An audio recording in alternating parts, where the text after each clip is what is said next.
नमस्कार दोस्तों। आज हम शास्त्री भाग द्वितीय के नव्य व्याकरण द्वितीय पत्र का पाठ्यक्रम तथा प्राचीन प्रश्न पत्र के बारे में जानेंगे। इस वीडियो में जगत गुरु रामानंदाचार्य राजस्थान संस्कृत विश्वविद्यालय जयपुर की शास्त्री भाग द्वितीय के नव्य व्याकरण द्वितीय पत्र के पाठ्यक्रम की जानकारी उपलब्ध कराई जाएगी। प्रकरणों के अंक विभाजन के साथ पूर्व के प्रश्न पत्र के माध्यम से उत्तर देने का तरीका समझाया जाएगा। जगत गुरु रामानंदाचार्य राजस्थान संस्कृत विश्वविद्यालय जयपुर की शास्त्री भाग द्वितीय का नव्य व्याकरण द्वितीय पत्र का पाठ्यक्रम है जो आप स्क्रीन पर आपके सामने है। इसमें वैयाकरण सिद्धांत कौमुदी नामक ग्रंथ चलता है जो कि भट्टोजी दीक्षित जी द्वारा लिखित है। इसके भवादी गण से लेकर चुरादी गण तक के 10 गण हैं। वो 10 गण आपके पाठ्यक्रम में चलते हैं। 100 अंकों का ये प्रश्न पत्र होगा। तो वैयाकरण सिद्धांत कौमुदी में भवादी से चुरादी गण तक का आपके पाठ्यक्रम का हिस्सा है। इस प्रश्न पत्र के पूर्णांक 100 होंगे। उत्तीर्णांक 36 होंगे। पास होने के लिए 36 अंक चाहिए।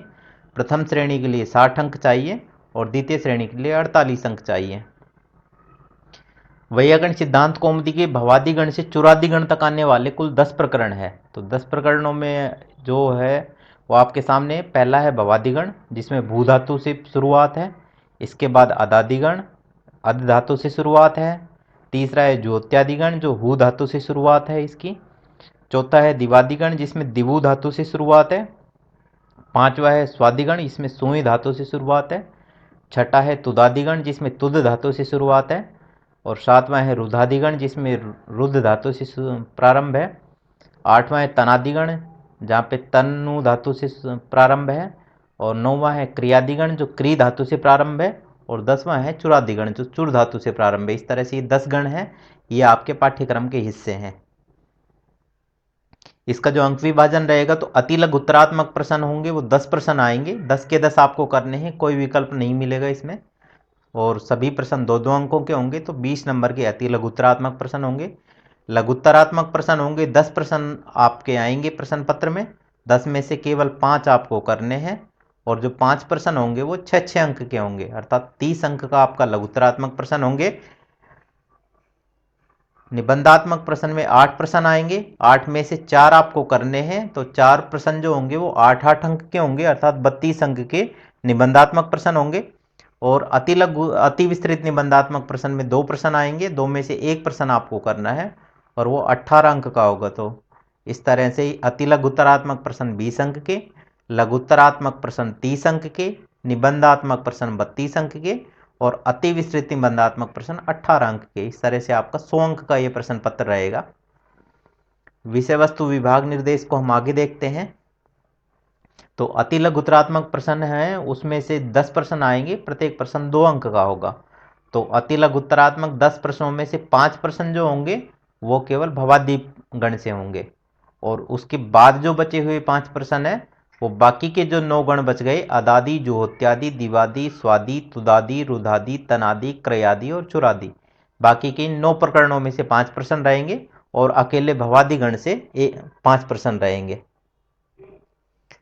अतिलक उत्तरात्मक प्रश्न में जो होंगे वो 10 प्रश्न होंगे वो निम्नलिखित में से संबंधित होंगे। तो जैसे लकार से संबंधित प्रश्न पूछे जा सकते हैं। इसी तरह से गुण से संबंधित, वृद्धि से संबंधित, परस्मयी पद से संबंधित, आत्मनेपद, विकरण, सेट, अनिट, वेट या सुट सुट, ये इन्हीं प्रकरणों के हिस्से हैं। तो इनसे संबंधित प्रश्न आपसे पूछे जा सकते हैं जो 2-2 नंबर के प्रश्न आपके होंगे। तो पहले के जो प्रश्न पत्र में आए हुए हैं अति लघुत्तरात्मक प्रश्न आपके सामने स्क्रीन पर हैं। इनको विस्तार से अगली स्लाइडों में समझा रखा है तो आप आगे देख सकते हैं। तो सबसे पहला जो प्रश्न पूछा गया था किम नाम सकर्मकत्वम, सकर्मक किसको कहा जाता है। तो फल व्यापाराय और व्यधिकरण व्यापार वाचकत्वम सकर्मकत्वम, फल और व्यापार जिसके व्यधिकरण में हो अर्थात एक आश्रय में न हो, भिन्न भिन्न आश्रय में हो, ऐसे व्यापार का जो वाचक होती है वो धातु सकर्मक धातु होती है। इसके बाद दूसरा प्रश्न पूछा गया है लकारेशु पंचमो लकारे किम विषय के, 10 लकार होते हैं।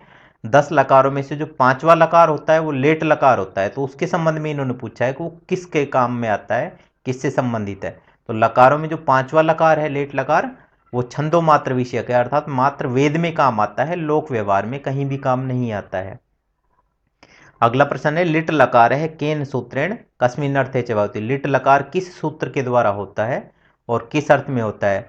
तो लिट लकार परोक्षे लिट सूत्र के द्वारा होता है और भूत अनद्यतन परोक्षार्थ वृत्ति के अर्थ में होता है।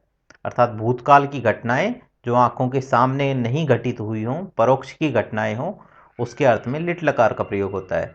इसके बाद अगला प्रश्न पूछा है अभ्यास संज्ञा विधायक सूत्र लिख करके और उसका अर्थ आपको लिखना है। तो अभ्यास संज्ञा विधायक जो सूत्र है वो पूर्वाभ्यास है और पूर्वाभ्यास सूत्र के अनुसार एकाचो द्वे प्रथम से, इस प्रकरण में जो उच्चारित किए गए हैं उनके मध्य में जिसको भी द्वित्व कर दिया जाए उनमें जो पूर्व होता है उसकी अभ्यास संज्ञा होती है। अर्थात प्रकरण में द्वित्व किया जाएगा तो द्वित्व जिसको किया जाएगा तो उनमें जो पहला होगा तो पहले की अभ्यास संज्ञा होगी।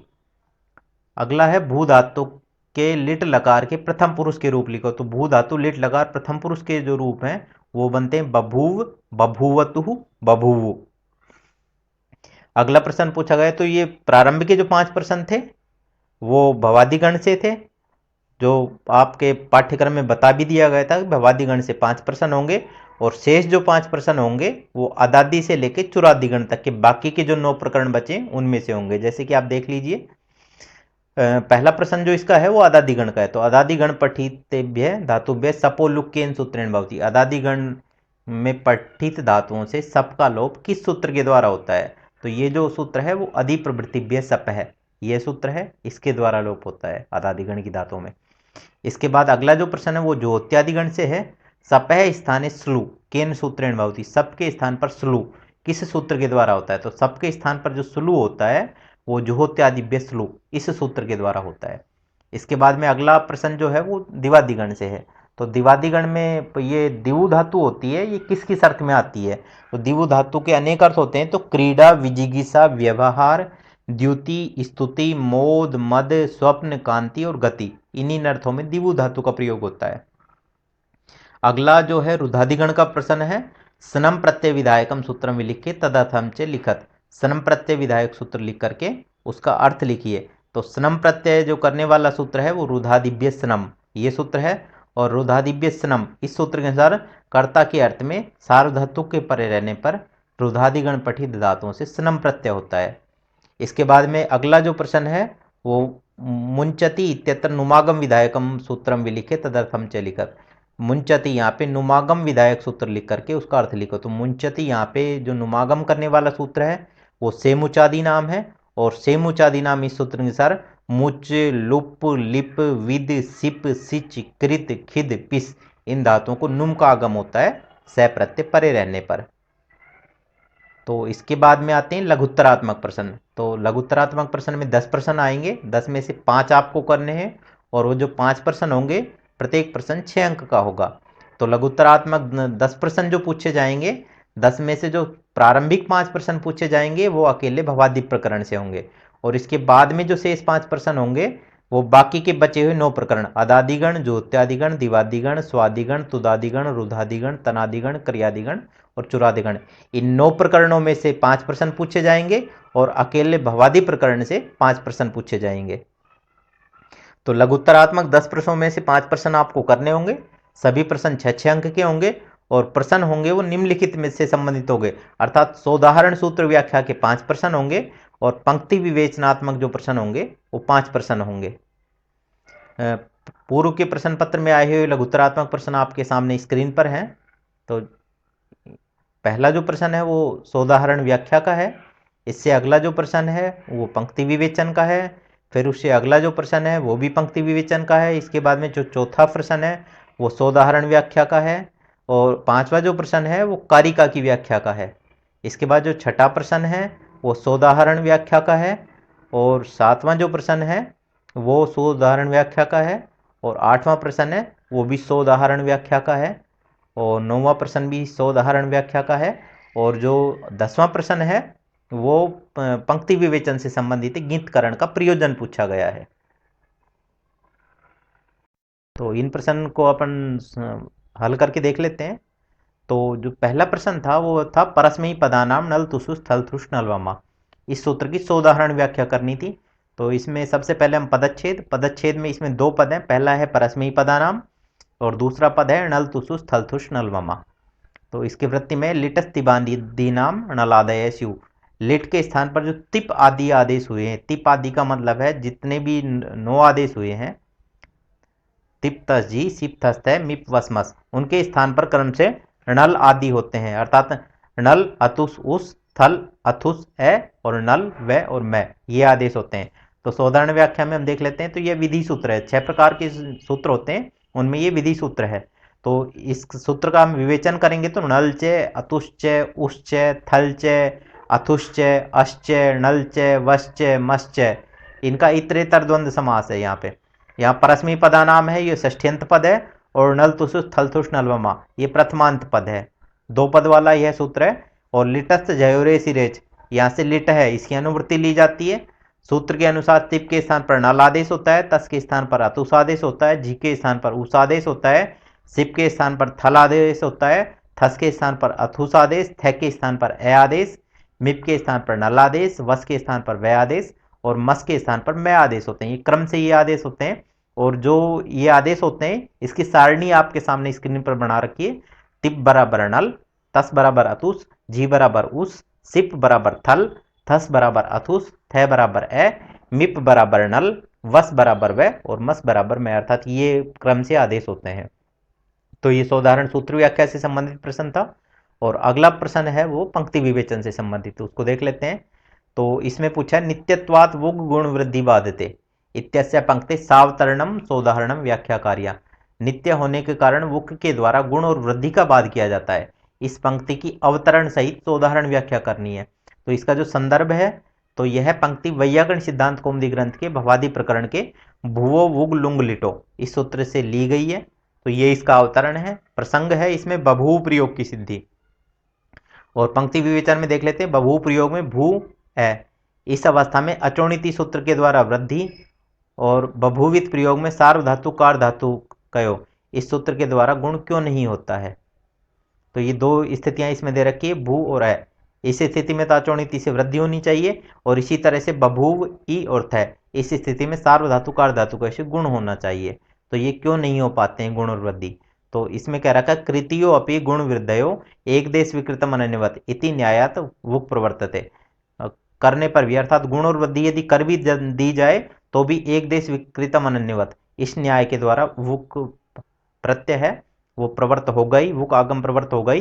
अकृति यो अपि प्रवर्तते, और यदि गुण और वृद्धि नहीं करें तब भी वुक का आगम होगा। इसीलिए ततश्च कृताकृत प्रसंगियो विधि स नित्य, इसलिए करने और नहीं करने दोनों की स्थितियों में जो कार्य होता है वह नित्य होता है। इस कारण से जो वुक आगम है वो नित्य है, और वो नित्य होकर के गुण और वृद्धि का बाध करता है। अर्थात वुक आगम में कै की इत संज्ञा हुई है, और कै की इत संज्ञा होने से किंगितिच है, इस सूत्र के द्वारा गुण और वृद्धि का बाध हो जाता है। अतः इन दोनों प्रयोगों में बभू में और बभूवित में गुण और वृद्धि नहीं होते हैं। तो ये आपका पंक्ति विवेचन से संबंधित प्रश्न था। आगे है निबंधात्मक प्रश्न। तो निबंधात्मक प्रश्न में प्रत्येक प्रश्न 8 अंक का होगा। निबंधात्मक 8 प्रश्न आएंगे, 8 में से 4 आपको करने। तो 8 प्रश्नों में से जो प्रारंभिक 4 प्रश्न होंगे वो अकेले भवादि प्रकरण से होंगे, और इसके बाद में शेष बचे हुए जो 4 प्रश्न होंगे वो आपके सामने 9 प्रकरण है, उन 9 प्रकरणों में से होंगे। तो पहला है अदादिगण, ज्योत्यादिगण, दिवादिगण, स्वादिगण, तुदादिगण, रुधादिगण, तनादिगण, क्रियादिगण और चुरादिगण, ये 9 गण हैं। इनमें से 4 प्रश्न आएंगे, और अकेले भवादिगण से 4 प्रश्न होंगे। तो पहले के प्रश्न पत्र में जो आए हुए हैं वो प्रश्न आपके सामने है। तो इसमें जितने भी प्रश्न आएंगे सारे वो रूप सिद्धि से संबंधित होंगे। तो इसमें जो पहला प्रश्न पूछा गया है इसमें रूप सिद्धियां पूछी गई, तो 2 रूप सिद्धियों को हम करके देख लेते हैं। तो पहला है भवामी भू सत्तायाम, सत्ता के अर्थ में भू धातु होती है। तो यहाँ पे वर्तमान लट से लट लकार हो गया, अनुबंध लोप हो गया, तो भू और लय बचा। कर्ता के अर्थ में लय की परस्मै पद संज्ञा हो गई, परस्मै पद होने के बाद उत्तम पुरुष संज्ञा हो गई, उत्तम पुरुष होने के बाद फिर एक वचन हो गया, और उसके बाद में तिप्ता जी से लय के स्थान पे मीपादेश हो गया, अनुबंध लोप से मी शेष बचा। तो स्थिति होगी भू और मी। तिंग स्थित सार्वधातुकम, इस सूत्र के द्वारा सार्वधातुक संज्ञा हो जाएगी। कर्तरी सब सूत्र के द्वारा सब का आगम हो जाएगा, अनुबंध लोप करोगे तो भू ए मी, यह स्थिति बचेगी। इसके बाद तिंग स्थित सार्वधातुकम से पुनः सार्वधातुक संज्ञा हो जाएगी, और सार्वधातुक अर्धातुक ऐसे गुण हो जाएगा। तो स्थिति रहेगी भो ए मी, एचो अवयावी से ओ के स्थान पर अवादेश होगा, तो स्थिति बनेगी भव ए और मी। अतो दीर्घ हो, यहीं से दीर्घ हो जाएगा, तो भवामी रूप आपका बन जाएगा। ये लट लकार का रूप था, इसके बाद में बभूवतु, ये लिट लकार का रूप है। तो यहाँ पे भू धातु सत्ता के अर्थ में, यहाँ पे परोक्ष लिट से लिट लकार, अनुबंध लोप होने पर भू और लय ये शेष बचेगा। यहाँ कर्ता के अर्थ में ल के स्थान पर परस्मै पद संज्ञा, परस्मै पद होने पर प्रथम पुरुष संज्ञा, प्रथम पुरुष के एक वचन में तिप्ता जी से ल के स्थान पर तस आदेश हो जाएगा, तो स्थिति रहेगी भू और तस। इसके बाद में परस्मै पदानाम नल तुष थल तुष नल वमा, तस के स्थान पर अतुष आदेश हो जाएगा, तो स्थिति रहेगी भू अतुष। भुवो वुग लुंग लिटो, इससे वुक का आगम हो जाएगा, अनुबंध लोप होगा तो वैशेष बचेगा, तो स्थिति भूव और अतुष। लिटी धातु और अनभ्यास से भूव कुदित हो जाएगा, तो स्थिति भूव भूव अतुष। पूर्व अभ्यास से पूर्व भूव इसकी अभ्यास संज्ञा हो जाएगी, और हलादि शेष से अभ्यास का हलादि शेष रह जाएगा, अर्थात भू शेष रह जाएगा, तो स्थिति भू भूव और अतुष। ऋस्व से अभ्यास के स्थान पर ऋष हो जाएगा, तो भू है अभ्यास वाला वो छोटा रह जाएगा, तो भू भूव और अतुष। भवतेरे से अभ्यास उकार के स्थान पर आकार हो जाएगा, तो स्थिति हो जाएगी भय भूव अतुष। अभ्यास से चर्च, इस सूत्र के द्वारा भय के स्थान पर ब हो जाएगा, तो स्थिति बभूव अतुष। और इसके बाद में स का ऋतु और विसर्ग होगा, तो ये रूप आपका बन जाएगा बभूवतु। तो जो 32 नंबर का जो होंगे उसमें 16 रूप सिद्धियां आपको करनी है, अर्थात 4 प्रश्नों में 4-4 रूप सिद्धियां आपको करनी है, तो 16 रूप सिद्धियां कुल आपको करनी रहेंगी। इसमें प्रत्येक रूप सिद्धि 2 अंक की होगी। अति विस्तृत निबंधात्मक प्रश्न में प्रत्येक प्रश्न 18 अंक का होगा, तो 2 प्रश्न आएंगे, 2 में से आपको 1 प्रश्न करना है। तो अति विस्तृत निबंधात्मक 2 प्रश्नों में से 1 प्रश्न होगा वो भवादि प्रकरण से होगा, और शेष अगला जो 1 प्रश्न होगा वो बाकी के बचे हुए 9 प्रकरणों में से होगा। दादी, ज्योत्यादि, दिवादि, स्वादि, तुदादि, रुदादि, तनादि, क्रियादि और चुरादि, इन 9 प्रकरणों में से 1 प्रश्न, और अकेले भवादि प्रकरण से 1 प्रश्न होगा। तो अति विस्तृत निबंधात्मक 2 प्रश्नों में से 1 प्रश्न आपको करना होगा, वह प्रश्न 18 अंक का होगा, और प्रश्न होगा वो निम्नलिखित से संबंधित होगा, सोदाहरण, प्रत्युदाहरण, विश्लेषण और सूत्र व्याख्यात्मक, अर्थात सूत्र की पूर्ण विवेचना से संबंधित वो प्रश्न होगा। तो पूर्व प्रश्न में जो आए हुए निबंधात्मक प्रश्न है वो आपके सामने स्क्रीन पर है। सनवन लघुनी चंग पर अनगलोपे और नी श्री द्रु श्रुव्य कर्तरी चंग, ये दोनों भवादिगण से लिए हुए हैं। दोनों सूत्रों की सोदाहरण व्याख्या करनी, अर्थात 9 अंक की एक सूत्र की व्याख्या होगी। और अगला जो प्रश्न है बाकी के 9 प्रकरणों में से लिया हुआ है, तो एक की हम देख लेते हैं। तो पहला है सनवत लघुनी चंग परे अनगलोपे, इसमें का पदच्छेद करते हैं, तो सनवत लघुनी चंग परे और अनगलोपे, इसके 4 पद हो जाते हैं।